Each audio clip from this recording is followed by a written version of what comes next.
Just grooving to that music. Some people are telling me, new music you got on there, Shadow. Thank you for changing it. I was getting sick of the old.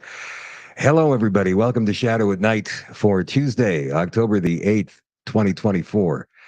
Death to Canada. Yeah. There was a pro-Hamas, pro-Palestinian protest in Vancouver yesterday to commemorate the one-year anniversary of Hezbollah attacking Israel. Still, some of those people remain in captivity. Many people were maimed, killed, young people. As you know, if you've been following the show for the past year, I haven't taken sides in any of this because to me, it seemed to be one cabal fighting against another cabal. And it has nothing to do with us in Canada. And my concern, maybe it does if you're looking deeper into it.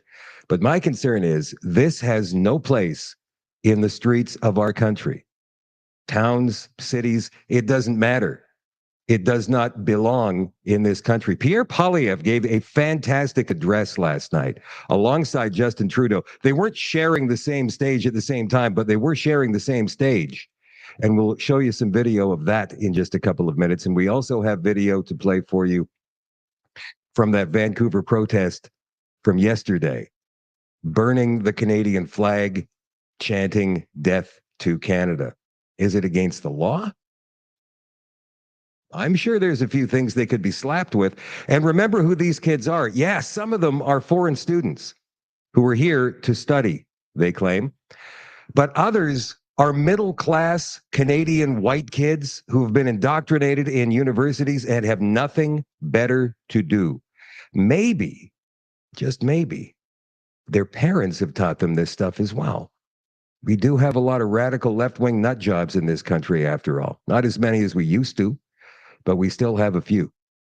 So we're going to get to all of that in just a second. Let's say some hellos. Carla in Calgary, Michael in Brampton, JJ in Calgary, Kathy is watching in Bothwell, Ontario, Linda from Trenton. Hello, Celine in Regina. Linda is watching in Lady Lake, Saskatchewan. Phyllis in Kamloops. Sheila's watching in the Schwab. B is watching in Campfire, Manitoba. Amber, hiya. Wallace is watching tonight in Meadow Lake, Saskabush, she says. Heather's in Edmonton. Judy is watching in Powell River. Debbie's in Oak Bank, and Eddie is in Stonewall. Good evening. If you're watching on Facebook, don't forget to like and share. If you're watching on YouTube, smash that like button. If you're watching on X, it's a reshare and a heart. Let's get this out to as many people as we possibly can. Thank you very much. If you're watching on Rumble, don't forget to highlight the URL. You can do that by hitting the share button beneath the screen. It highlights the URL above the screen. From there, you copy and paste into your favorite location. The Shadow at Night live stream, as always, is brought to you by Canada Nano Silver, CanadaNanoSilver.com. The immune gummies, my fave. I know you're not supposed to, when you're the father of like 12 great kids or 12 great products or 15 great products in this case, you're not supposed to pick favorites, but I love these gummies. They're just so good and good for you. Simplify your daily immune support with convenient and delicious Nano Silver immune gummies. Each serving contains powerful triple action Nano Silver, elderberry, vitamin C, zinc, and vitamin D3. It will help supercharge your immune system. Safe and proven Nano Silver. The power of silverceutical technology works alongside your body's immune system to help you keep healthy and strong for everything that life throws at you. And we do know that it's cold and flu season. There's something going around right now. People are telling me, I got this scratchy throat. Actually, it's not scratchy. It's more like they say, swallowing razor blades, little ones. Ugh. And you don't want that along with the fever and the aches and the chills and all of that stuff. So stay safe. Did I actually say those two words together in the same sentence? I did. I apologize. CanadaNanoSilver.com. If you're looking for a retail location, you can find one probably in your city or town. If you live in Alberta, BC, Manitoba, Newfoundland, Ontario, Quebec, or Saskatchewan, there's over 30 scattered all across the country. And if you want to become a retailer of these awesome products, make a little extra money on the side, you get a hold of Kevin and Anna through the contact tab at CanadaNanoSilver.com. Again, that is CanadaNanoSilver.com. All right, this big Palestinian protest outside of the Vancouver Art Gallery last night to commemorate the 1-year anniversary, October 7th. And here is some video for you. Do not wonder how revolution could possibly be done. Men who have never known a free day, who have lived their entire lives under the thumb of one of the most powerful settler colonies in the world, built paragliders to fly over a wall so high that it blocked out the sun when you stood underneath it. Do not wonder how revolution can be done. We must do it. Death to Canada. Death to the United States. And death to Israel. I just want to play that last few seconds back so you can hear it again. Be done. We must do it. Death to Canada.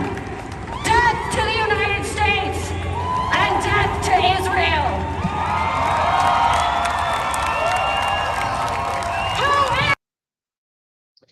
Death to Canada, they say. Death to United States. And death to Israel. Is your blood boiling yet? No? Oh, well, I have some more for you. Watch this. Palestinians will return! Land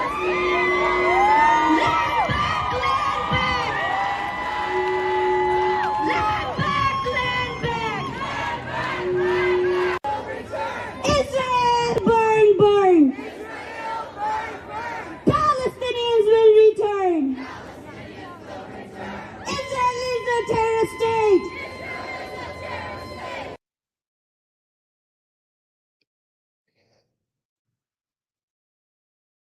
Is this against the law in Canada? First thing I thought of was treason, right? Remember, some of these kids are Canadian, but treason's pretty extreme and pretty narrow. So I looked it up in the justice page here on the Canadian government website.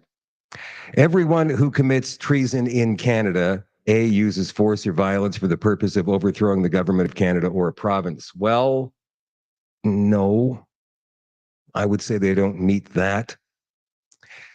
Without lawful authority, communicates or makes available to an agent of a state or other than Canada, military or scientific information. No, that's not it. They're not trading secrets.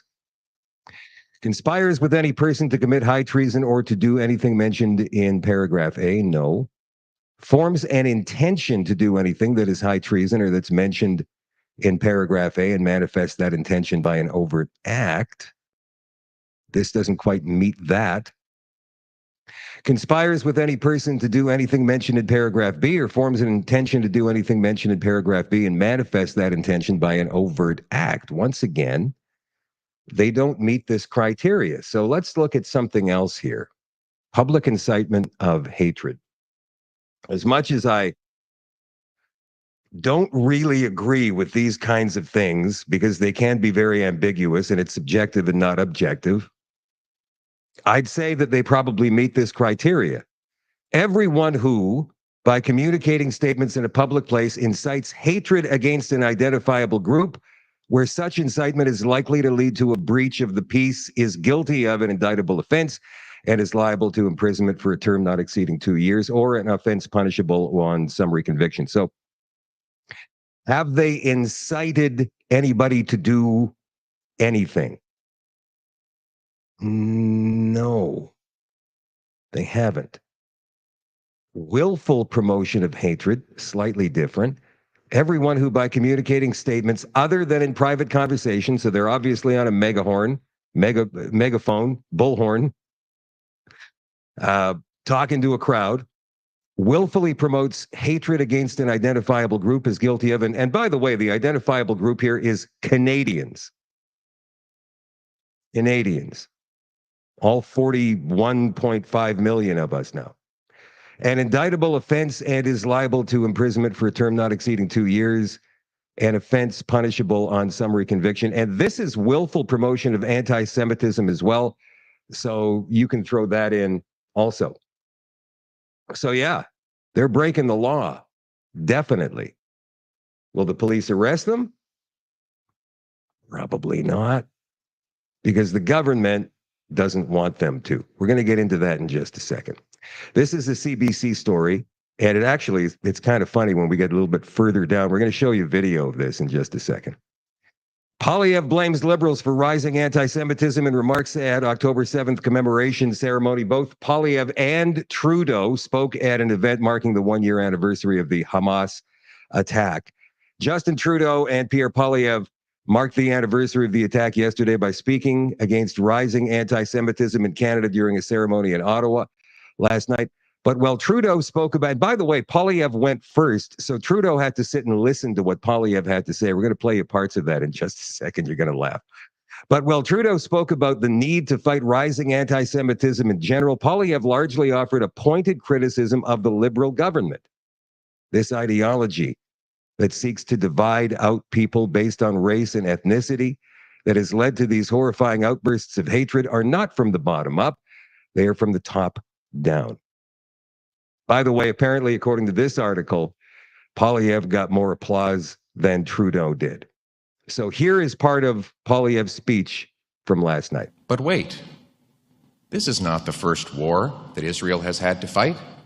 There have been countless wars where Israel has had to defend its very existence. And those wars did not spill onto Canadian streets. In 2000, it's true. It's true. In 2008 and 2007, 2006, when Israel was forced to fight back against Hezbollah in Lebanon, there was no violence on our streets. We did not have hate crimes overtaking Jewish communities, protests at Jewish hospitals, Jewish homes, Jewish businesses. When there was conflict again in 2014, that did not spill into our streets. So why now? Why all of a sudden has this hatred found such a home here in Canada? Now, some say it's because our people are flawed. The government needs to fix the people, censor the people, better control and corral the people. Well, is it really the people who are the problem? It wasn't the people who appointed Laith Maruth, an anti-racism expert, after he had said, and I quote, "Life is too short for shoes with laces or for entertaining Jewish white supremacists with anything but a bullet in the head." Given a Government of Canada grant, this individual supposedly to fight racism. Or Birju Ditani, appointed as the Commissioner of the Canadian Human Rights Commission, after he wrote, "Terror is not an irrational strategy pursued solely by fundamentalists with politically and psychologically warped visions of a new political, religious, or ideological order. It is, in fact, a rational and well-calculated strategy that is pursued with surprisingly high success rates." Remember, Trudeau is sitting listening to all this. I'm not sure if he's in the crowd or if he's backstage, but he has to listen to all this because he's on next. Head of our Human Rights Commission. Or an Ontario school that forced children to attend an anti-Israel protest. Kids divided and told to wear different colors to identify their ethnicity in Canada. My friends, this ideology that seeks to divide our people based on race and ethnicity, that has led to these horrifying outbursts of hatred, are not from the bottom up, they are from the top down.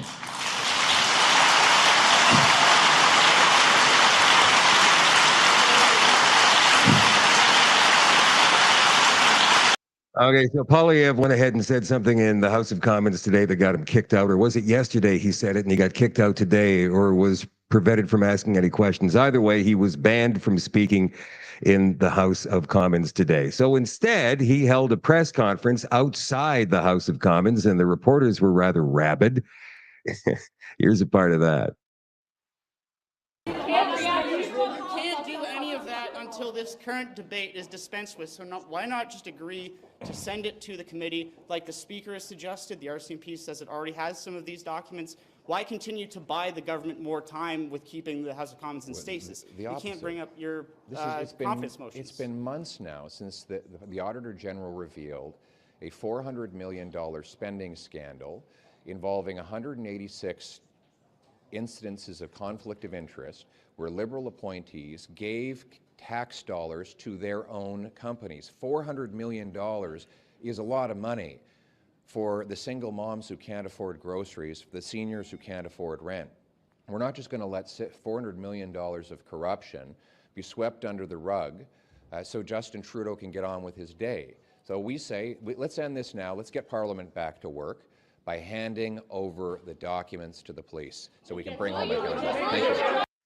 So that tells you that the government is still at a standstill because the Liberal government refuses to hand over these documents to the RCMP regarding the Green Slush Fund scandal.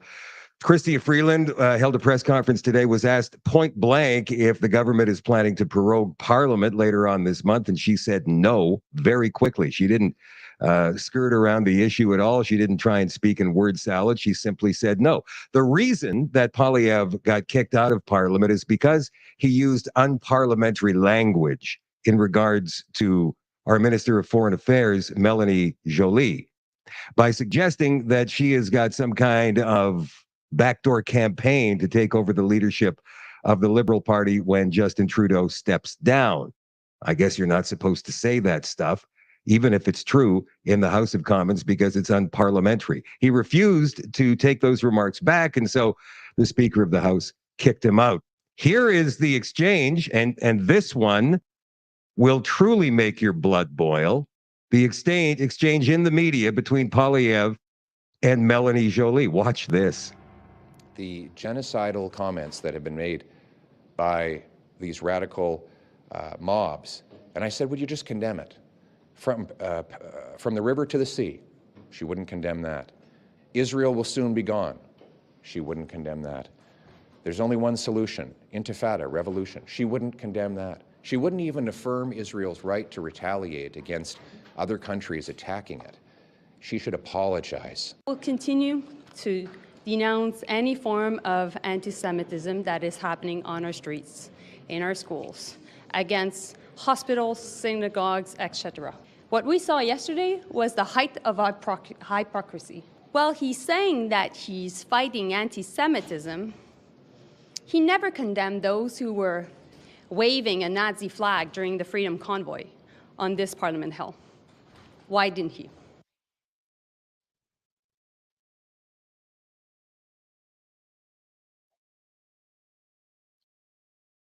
Still bringing out that old trope, huh? Because it's been promoted by the anti-hate network and by Press Progress, both organizations funded or formerly funded by unions across the country and by the federal government themselves.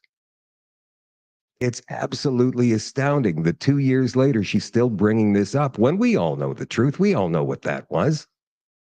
That was a CSIS plant, or it was a cameraman who worked at one of the left-wing corporate media companies. Anyway, they're desperate now. She calls Poilievre a hypocrite for not condemning a guy who was waving a flag, one guy who was waving a Nazi flag at the Freedom Convoy, who was clearly not a part of it. He was condemned by all of the people there in the moment and driven away by the people. But of course, the media made sure to get some video of that, didn't they? Lots of pictures too. So this is the kind of thing that happens when you've got somebody like Justin Trudeau as prime minister. I'm going to take you back 9 years now to an election debate where Prime Minister at the time, Stephen Harper, and Justin Trudeau are trading barbs over immigration. Watch this. Saying, Mr. Trudeau, will you never be able to revoke citizenship from somebody? No. Is that your position? No. Because we revoke the citizenship already of war criminals. And why would we not revoke the citizenship of people convicted of terrorist offenses against this country? This was a bill put forward by a member of Parliament who is himself an immigrant, Devinder Shori, this is not the standards we expect. Immigrants, Canadians, all of us who are here expect that we would have a minimum bar, that people would not, people who come here would not be guilty of trying to plan terrorist attacks against this country. A Canadian is a Canadian, and you devalue the citizenship of every Canadian in this place and in this country when you break down and make it conditional for anyone. We have the rule of law in this country, and you can't take away citizenship just like when someone does. The individual you question, can't do that. People clapped for that. Can you believe that people clapped for that? A Canadian is a Canadian is a Canadian, no matter whether they're a terrorist or not. That was the whole Omar Khadr thing, by the way, in case you can't remember that. You gave him $11 million. A terrorist. So now what have we got? A whole bunch of little terrorists running around, mostly the large cities in this country, yelling death to Canada, death to Israel, death to the United States. That means death to you. Just so you know, you. If you're a Canadian who loves Canada, we all are here. They are after you. And how soon, or yeah, I guess, how soon is it going to be before they're in Red Deer, these people? Right now, remember, mostly Toronto, Vancouver now, Montreal, definitely, the big three. The big three cities from Canada that are in the C40 Cities organization. We're going to get to that later on in the show tonight, C40 Cities. Don't let me forget, because that's a biggie. But how long is it going to be before they're in Moose Jaw, before they're in Prince Albert, before they're in Kamloops, before they're in Prince George, Brandon, Kenora, Barrie, the medium-sized cities? And then what about the small towns? Eventually, they will, if they're allowed to do that. And Trudeau does nothing to stop it. In the meantime, churches burn. And he puts out some lame statement on X, never really says it to the media. Why? Why? It's destabilization, right? It's all part of the agenda. It's all part of the New World Order. Who pays for this stuff? We covered this briefly last year. We go back to this article from the Toronto Sun. Not a big fan of Warren Kinsella, but he did some good work with this one. This goes back to January 11th. Who is behind funding for pro-Palestinian protesters? Remember, we did a big piece one night on the show right around this time back then. In any scandal, the rule is follow the money. When you see who is paying and who's benefiting, you learn plenty. So on Wednesday, so way back in early January, the Toronto Sun followed the money, broke some news. Anti-Israel protesters are getting paid to protest. Don't think for 1 second that what happened in Vancouver last night, many of those people, the instigators, not all, but many of them were being paid. They absolutely were being paid. After the horrors of October the 7th, and after the pro-Hamas crowd started showing up in big numbers with professional-looking organizers and signage, suspicion grew. In the past, anti-Israel protests were ragtag efforts and few and far between.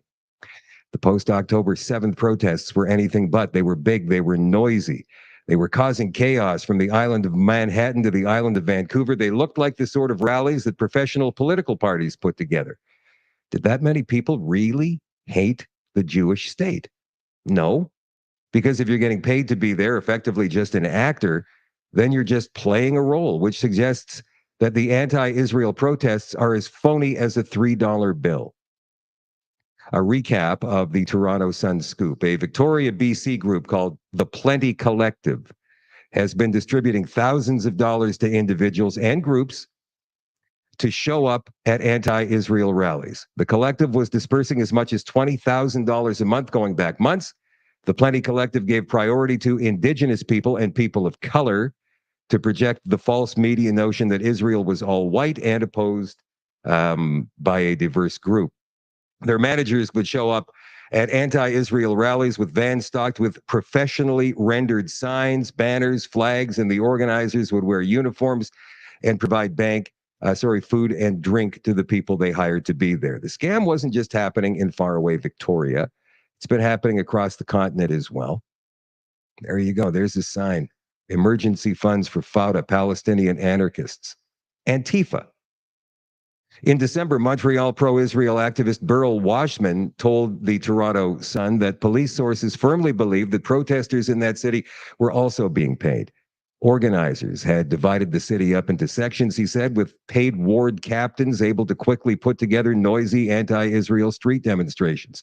In the U.S., it's been confirmed that protesters are getting paid as well. Millionaire tech mogul Neville Roy Singham, remember that name, has bankrolled multiple pro-Palestinian protests since last year. Interestingly, that guy is out of reach of arrest. He lives in China. His People's Forum has organized multiple anti-Israel protests since October 7th, and prior to that, has helped spread propaganda favoring China's communist regime. A massive 2023 New York Times investigation revealed Singham funded a group called Code Pink, which in turn has funded anti-Israel protests along with allying with Hamas and Holocaust deniers.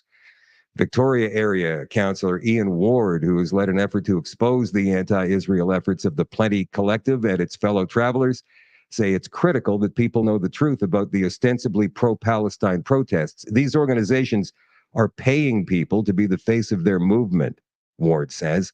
And it's all organized by a lot of the same individuals and groups who have been arrested at past protests. They're linked, and we know they're getting money from outside. Qatar, Iran, Saudi Arabia and the like have funded Hamas. Ward notes it's not a stretch to suggest they're funding protests in North America and Europe as well. He says it's not difficult to find proof of the linkages. A group calling itself the Anarchist Movement of Vancouver Island, for example, has been openly fundraising for pro-Hamas activities using untraceable Bitcoin as their currency. It isn't easy to find evidence that anti-Israel protesters are just actors and getting paid to show up, but it's critical that media and government pull back the mask and expose who's really paying for the performance. And with anti-Semitism surging everywhere, it's critical we do that now. Follow the money. Follow the money.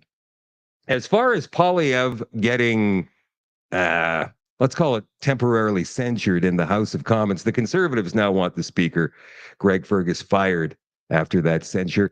They're calling for him to be removed from the Speaker of the House chair over accusations of using unparliamentary language. That was for Poilievre.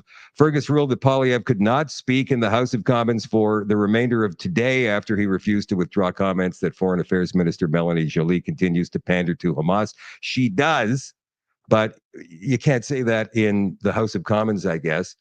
Poilievre made the remark during a heated exchange the day before when Joly refused to denounce specific slogans used by anti-Israel protesters. Very interesting that Fergus wouldn't remove Poilievre at the time he made the remarks, and the next day is when he takes action. I wonder if there was any contact between the Prime Minister's office and the Speaker's office in the interim.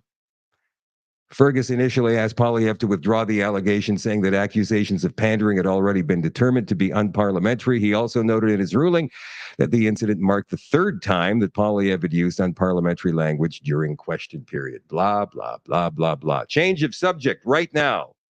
Alberta government is facing a class action court hearing over pandemic restrictions. What? Why are they beating that dead horse? You might be asking yourself. Well, first of all, it's not a dead horse because I can't recall any Canadian government, municipal, provincial, or federal ever apologizing for what they did to us. Business owners in Alberta who faced economic losses due to pandemic closures may soon be able to proceed as a class action and sue the provincial government for damages at the expense of the taxpayer, sadly. Justice Feasby presided over a class action certification hearing on October 2nd and 3rd, during which, presided. Did I not say that right?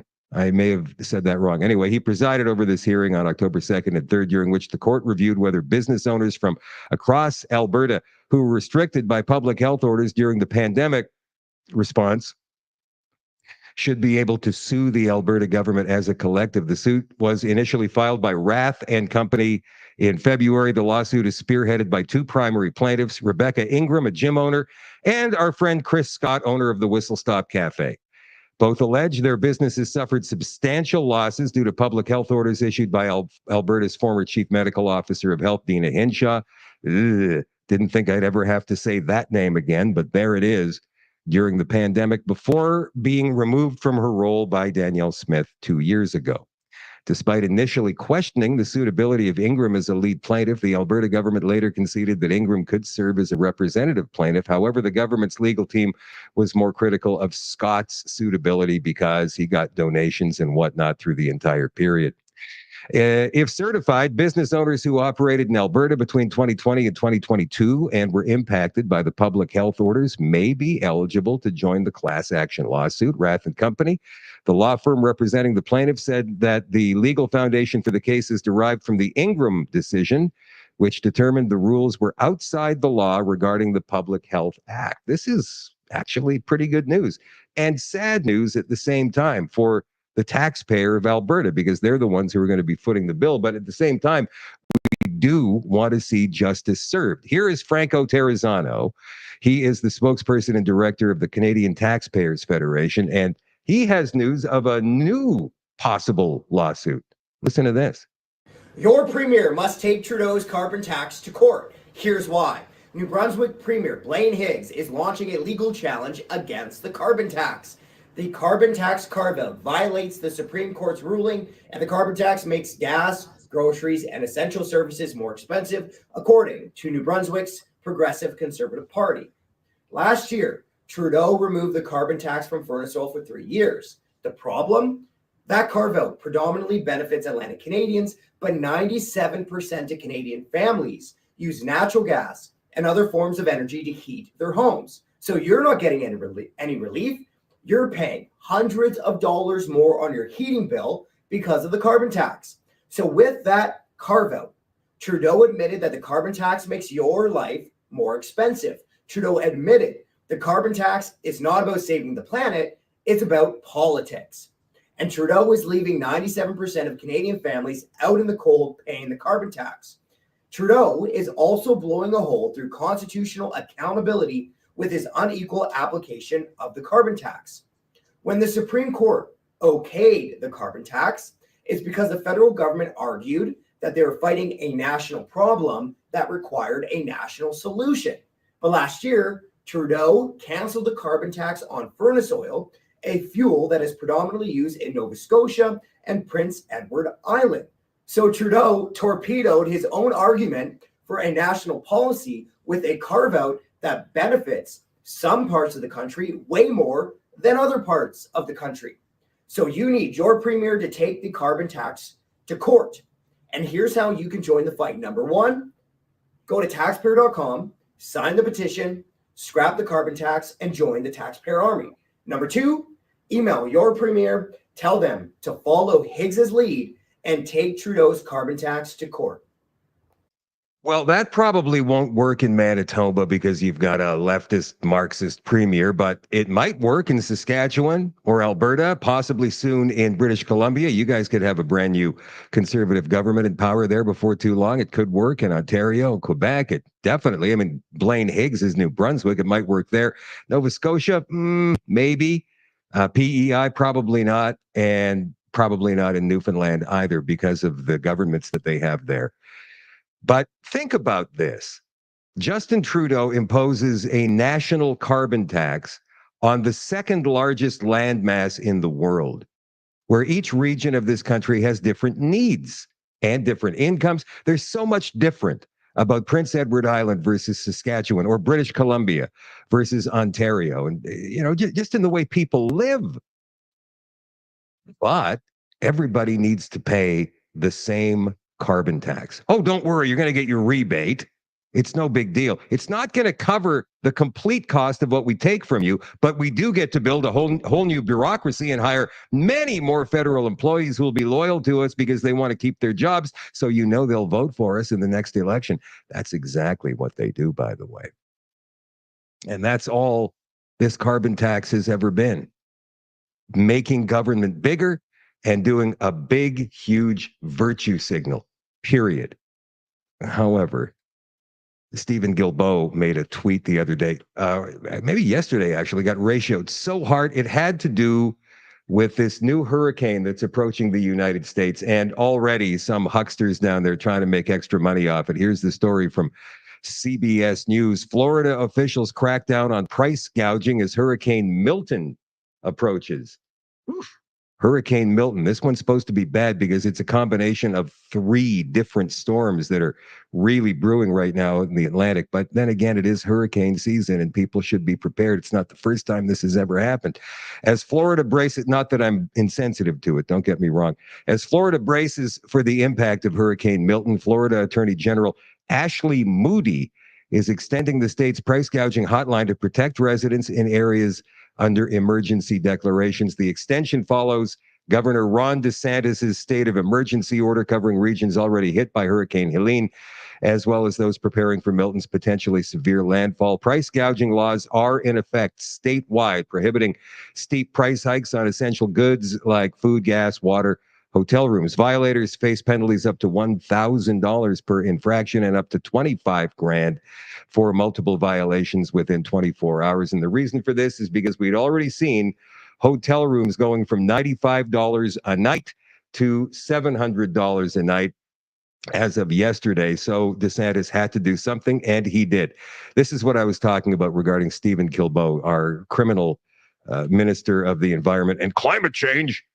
3 hurricanes churning in the Atlantic at the same time, and yet the Conservative Party of Canada is still in denial. Of course, he is talking about that dreaded climate emergency.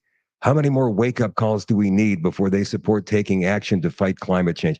Well, I tell you what, Stephen, like I just said, hurricanes happen every year. That's why it's called hurricane season. It is late August through September and the first part of October. That's hurricane season every single year. Some years are worse than others. This year happens to be a pretty bad year for hurricanes, sadly. But once again, he does not bring the receipts, the proof that this particular situation is being caused by any sort of climate change whatsoever. They never do. Forest fires, climate change. Earthquake, climate change. Hurricanes, climate change. But when the weather sticks to normal patterns, they go pretty quiet, don't they? From resist the mainstream. This might actually bother some of you.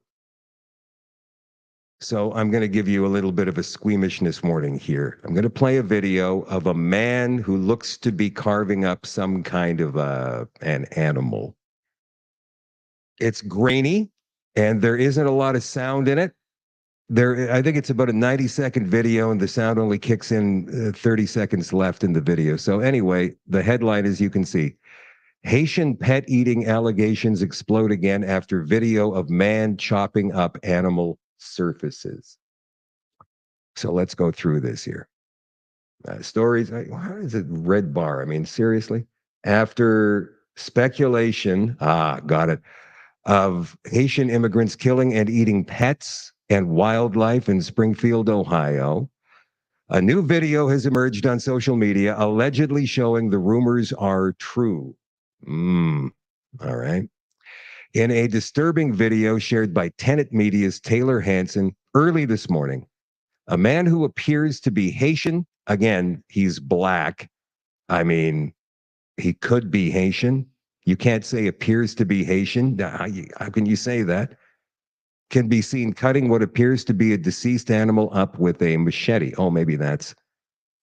The video was taken by a Springfield, Ohio resident who lives at the Red Coach Village Apartments. So here is the video. Again, it's grainy, and there's no sound until the last 30 seconds or so. So let's watch this here. Difficult to see even on a larger screen, guys. As a matter of fact, when we enlarge the video, the quality goes way down. So let's keep it like this and see if we can see it. I can't. I've watched this a few times today, and obviously the person who took the video is shooting from behind curtains. Is that a dog?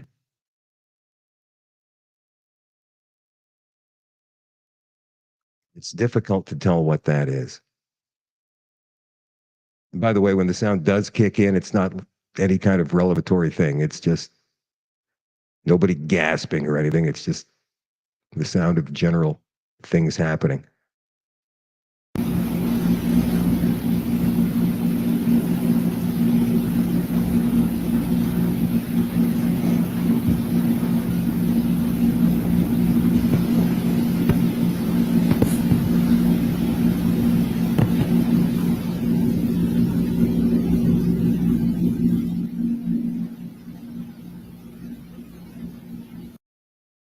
Right. So apparently there's going to be a whole new wave of Haitian immigrants hitting North America.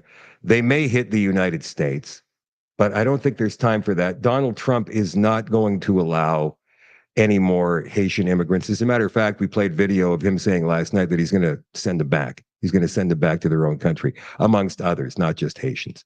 But Justin Trudeau has been making overtones. When he was at the UN meetings a couple of weeks ago, he was talking about giving aid in the hundreds of millions to Haiti.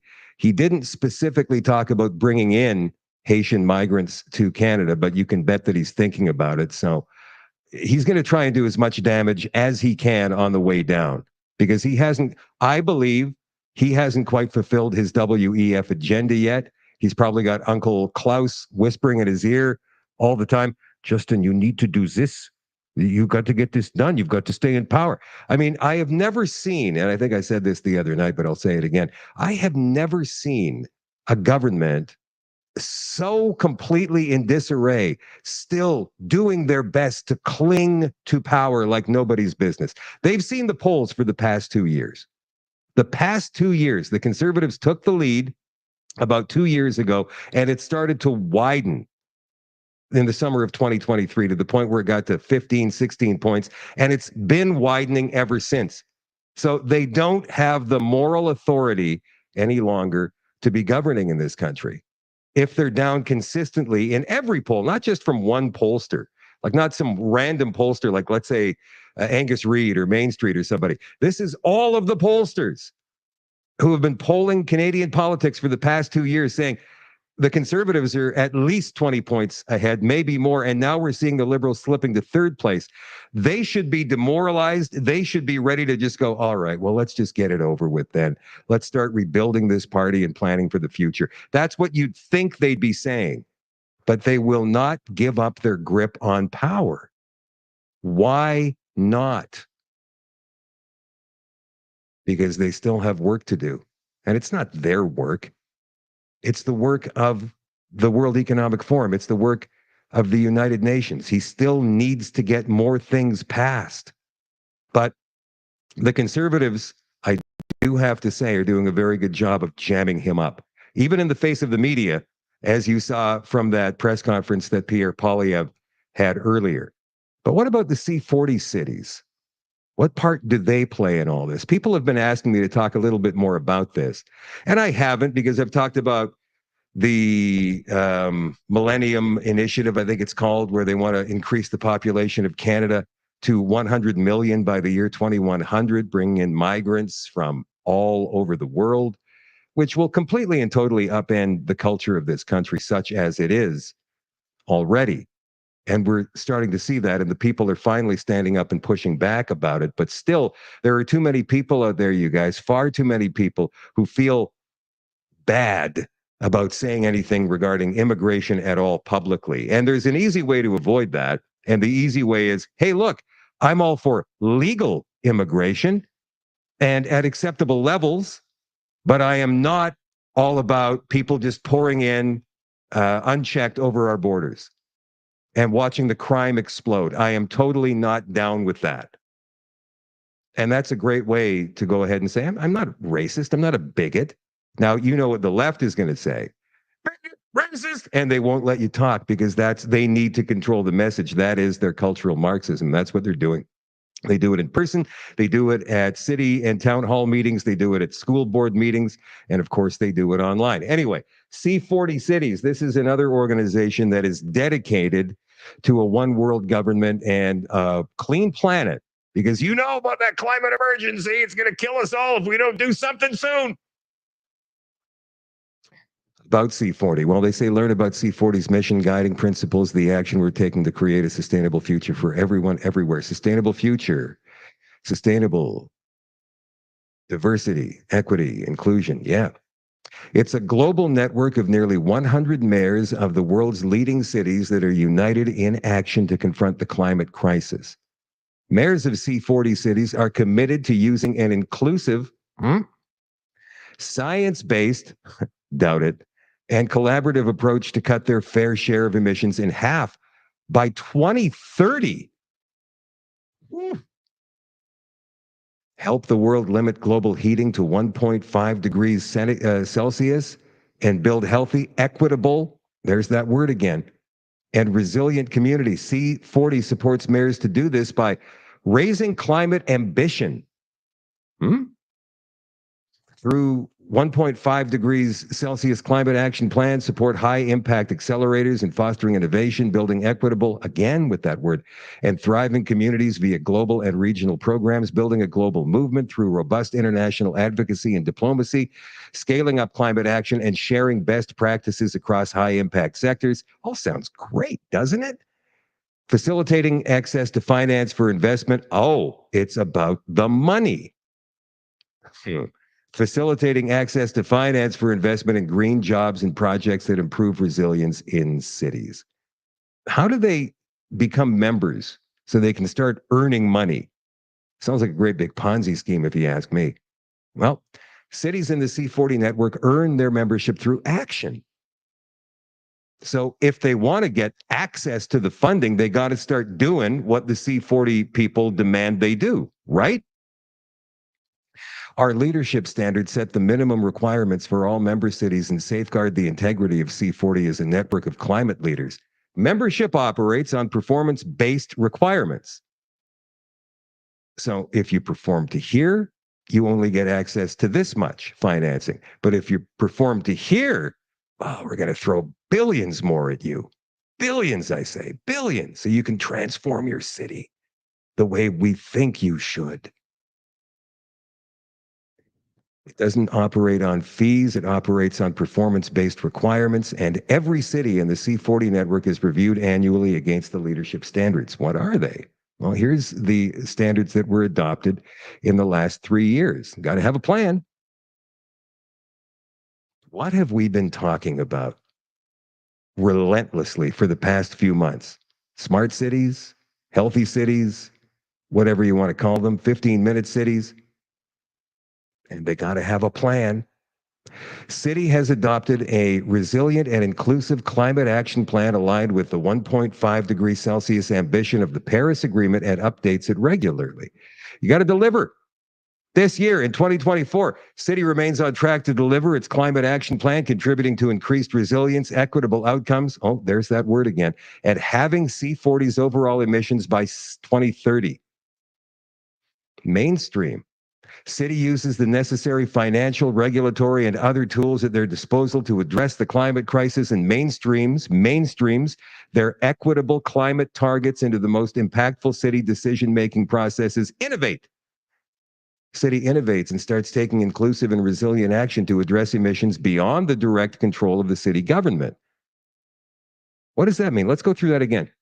City innovates and starts taking inclusive and resilient action to address emissions beyond the direct control of the city government, such as associated with goods and services consumed in their city.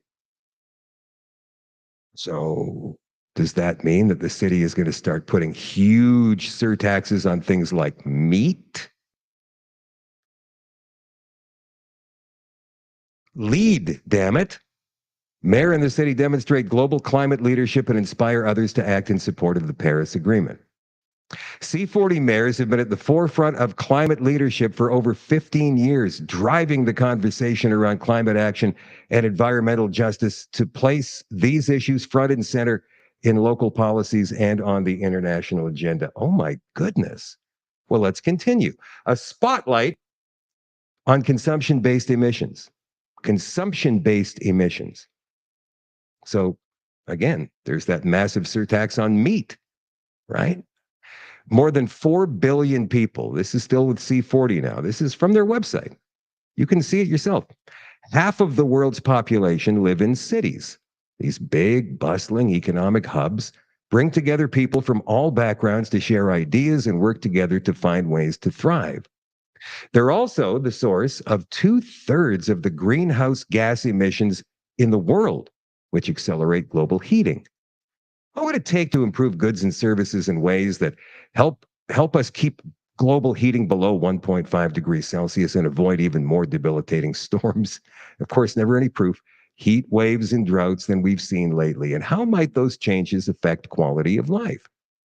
That's what we set out to answer in 2019 in an area of work that was very new to us then, just as it was for many important stakeholders. Oh, stakeholders.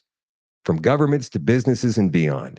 The result is a report C40 published with Arup and the University of Leeds entitled The Future of Urban Consumption in a 1.5 degree Celsius World. So what is this report? Well, it's an analysis, not a plan. All right, so you don't have to follow it technically, but if you want that funding, you probably should. If you want to be a member of our C40s, make it C41, then you probably should follow our plan. Well, C40 says we analyzed consumption-based emissions among our global network of cities within 6 major categories: buildings and infrastructure, food, clothing, and textiles, private transport, aviation, electronics, household appliances. We examined ways to address emissions considering the potential impact of changes in consumption on emissions and quality of life in cities, and the role mayors and other urban stakeholders might play. A possibility, not an inevitability. So again, they're protecting their own ass here by saying, we're not giving you orders, only incentives and ideas. But here's a possibility. London, England, could save more than $11 billion over 5 years by using existing buildings more efficiently and avoiding new construction. 160,000 deaths per year could be prevented in C40 cities if people ate more fruits and vegetables. 170 million metric tons, I think that's metric tons of on-street parking. No, meters. Meters squared of on-street parking could be freed up for public use, like 2.5 million trees or 25,000 kilometers of cycle lanes if there were fewer vehicles in C40 cities. Again, it's only a suggestion. C40 city residents could collectively save as much as $93 billion a year by buying fewer new clothes and textiles.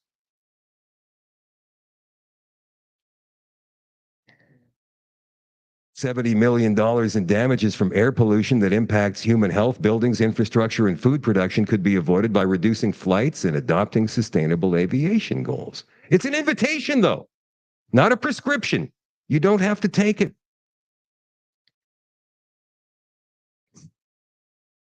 All right. So here's another thing about the C40. 14 cities have committed now to sustainable food policies that will address the global climate emergency. So they're going to try and force the residents of these cities, the 14 cities, to eat a sustainable diet and avoid food waste. It could cut greenhouse gas emissions from the food we eat by more than 60%. The planetary health diet, I guess there is such a thing, could save 11 million lives each year if adopted universally, while dramatically reducing emissions and supporting a global population of 10 billion. Today, 14 global cities committed to the C40 Good Food Cities Declaration in order to promote and preserve the health of citizens and the health of the planet. Wow, this is a technocratic, totalitarian regime.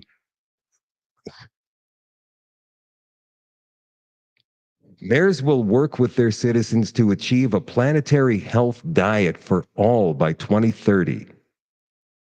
With balanced and nutritious food reflective of the culture, geography, and demography of their citizens. Mayors will use their procurement powers to change what kind of food cities buy and introduce policies that make healthy, delicious, low-carbon food affordable and accessible for all.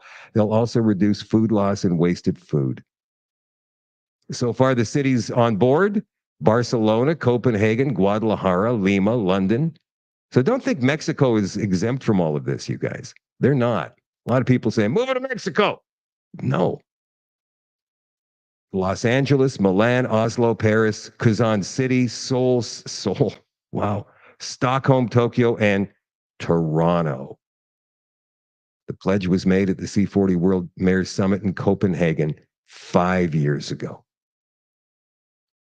So remember that this is not mandatory for any of these cities. But if they want access to that funding, they have to implement these ideas, right? They want to look like good global corporate citizens or public citizens or stakeholders, I guess.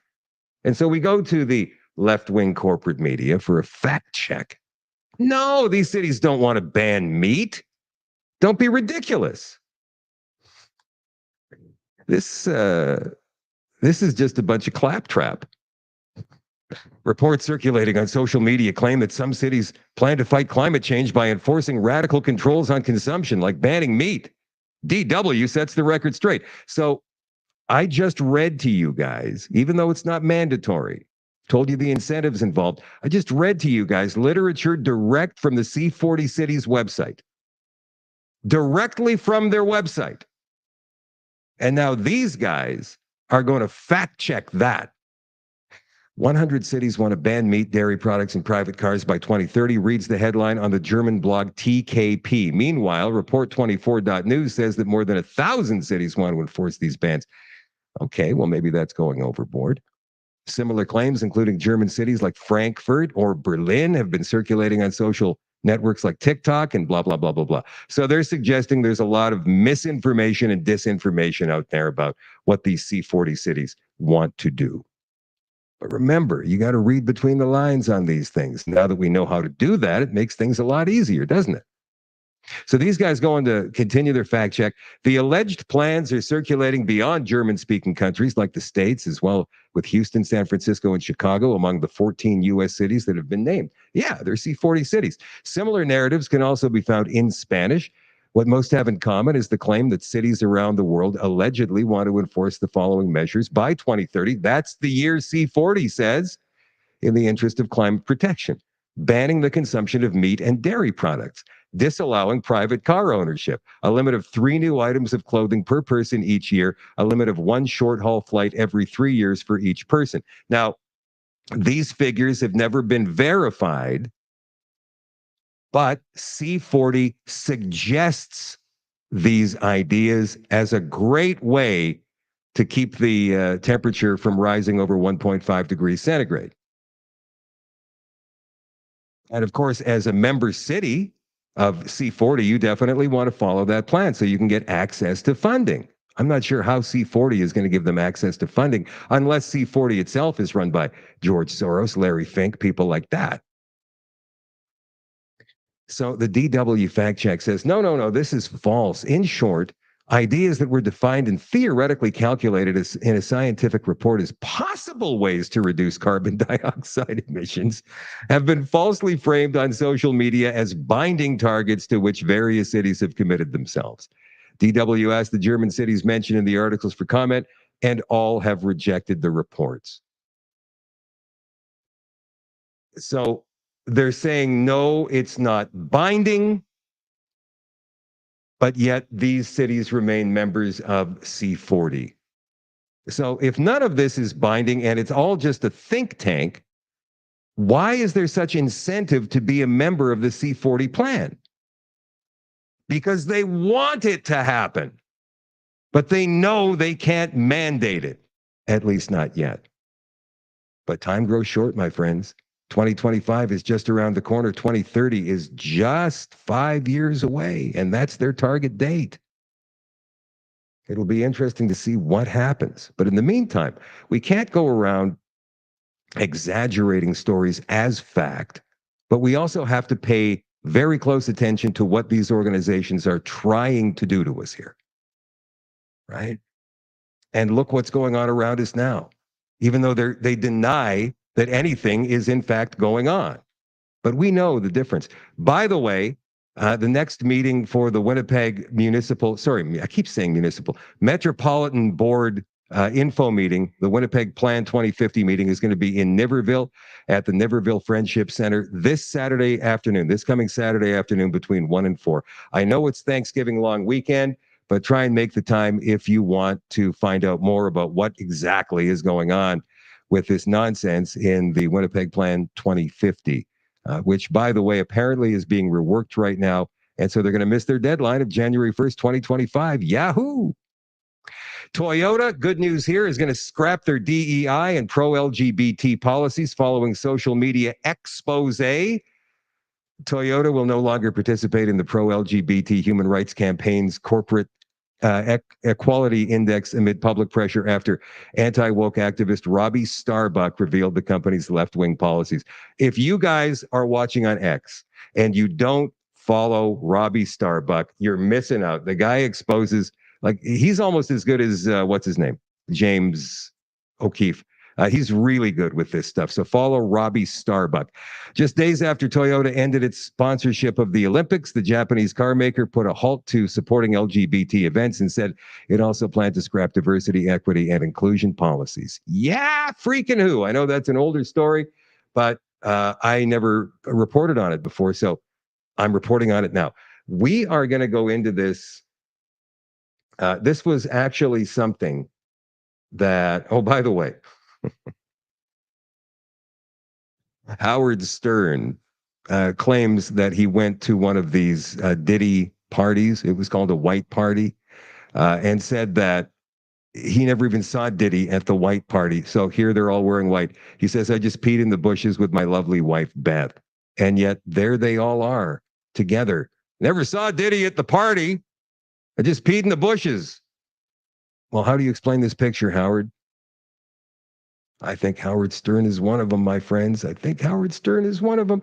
All right. So in the extension tonight on shadowdavis.com for all access members, we're going to go into this story from davidike.com regarding 3 world wars to usher in a one world government. This is starting to make a whole lot of sense now because of what's going on in Israel and all these protests all across the world. Will this be World War III? People are so worried about what's going to happen between Russia, Ukraine, and NATO that they're not really paying much attention to what's going on with Israel and all of the Middle East countries lining up against them. And the reason for that is because that's been going on for years. At least we've been hearing about it for years. The Russia-Ukraine thing has been going on for years as well, but we haven't been hearing about it for all these years, right? It's been quietly bubbling in the background, but it seems like every other year something is going on in the Middle East. That is, according to this thing here. Now, we've talked about this before, but I wanted to bring it up again tonight. It's the Albert Pike letter, which was apparently written in 1878 or something like that. He was one of the first Illuminati to come up with this plan. We're going to get into this whole story about it. But anyway, he wrote a letter that apparently still exists today regarding how they're planning 3 world wars. Now, remember this letter being written in the 1870s or the 1880s, plans World War I, II, and World War III. And it describes in great detail the events of World War I and World War II. And we can look back in history and compare notes to this letter and what actually happened, and we can see, oh yeah, this is what they wanted. Well, World War III be the same thing. We're going to go into this in just a couple of minutes on shadowdavis.com for the extension for you all access pass holders. If you're not one, become one. Go to shadowdavis.com right now, buy yourself a membership, and we'll see you there in a couple of minutes. And for those of you who will not be joining us on the extension, I'll catch you tomorrow night at 8 o'clock Central for another Shadow at Night live stream. I love you all. I appreciate you all, and I will see you soon. Bye for now.